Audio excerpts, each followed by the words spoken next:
ప్రకాశం జిల్లా దొనకొండలో కలెక్టర్ రాజాబాబు పర్యటించారు. మెగా పారిశ్రామిక హబ్లోని వివిధ బ్లాకులతో పాటు స్థానిక ఎయిర్పోర్ట్ను కలెక్టర్ సందర్శించారు. అనంతరం అధికారులతో సమీక్ష నిర్వహించారు. దొనకొండను 25,000 ఎకరాలతో పారిశ్రామిక హబ్గా అభివృద్ధి చేసేందుకు ప్రభుత్వం ప్రత్యేక దృష్టి పెట్టిందని కలెక్టర్ తెలిపారు.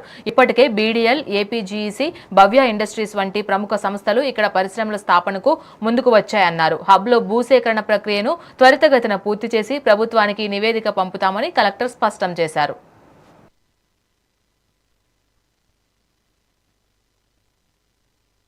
దొనకొండలో ఇండస్ట్రియల్గా డెవలప్ చేయాలని చెప్పేసి గవర్నమెంట్ ఆలోచనలో ఉంది. సో దీనికి సంబంధించి ఆల్రెడీ గతంలోనే ఒక 25,000 ఏకర్స్ వరకు కూడా ఎక్వైర్ చేయాలని చెప్పేసి మనకు ఆల్రెడీ రిక్వెస్ట్లు డిఫరెంట్ డిపార్ట్మెంట్స్ మనకు వచ్చున్నాయి. సో ఆ ప్రపోజల్స్ని ఒకసారి వెరిఫై చేయడానికి, తర్వాత ఇక్కడ ప్రజెంట్ సిచ్యువేషన్, ల్యాండ్ సిచ్యువేషన్ ఎట్లా ఉందని చెప్పేసి వెరిఫై చేయడానికి అని చెప్పి రావడం జరిగింది. సో ఇక్కడ మనకి బీడీఎల్ అనేది ఒక డిఫెన్స్ ఎస్టాబ్లిష్మెంట్ ఇక్కడికి రాబోతుంది.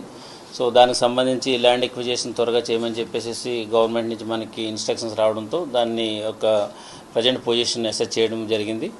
సో ఆ బీడీఎల్ ల్యాండ్కి సంబంధించి దాని పక్కనే ఉన్నటువంటి ఎయిర్ స్ట్రిప్ ఒకటి ఉన్నది. సో ఇక్కడ ఒక చిన్న కాన్ఫ్లిక్ట్ ఉందని చెప్పేసి అన్నారు.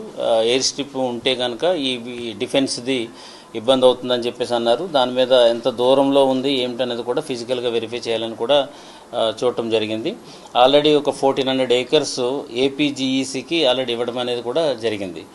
సో బేసికల్గా దొనకొండకి even though it is a dry place అయినప్పటికీ కూడా, పంటలు పండడానికి అనుకూలంగా లేనప్పటికీ కూడా ఇండస్ట్రియల్గా డెవలప్ అవ్వడానికి దీనికి మంచి స్కోప్ ఉన్నది.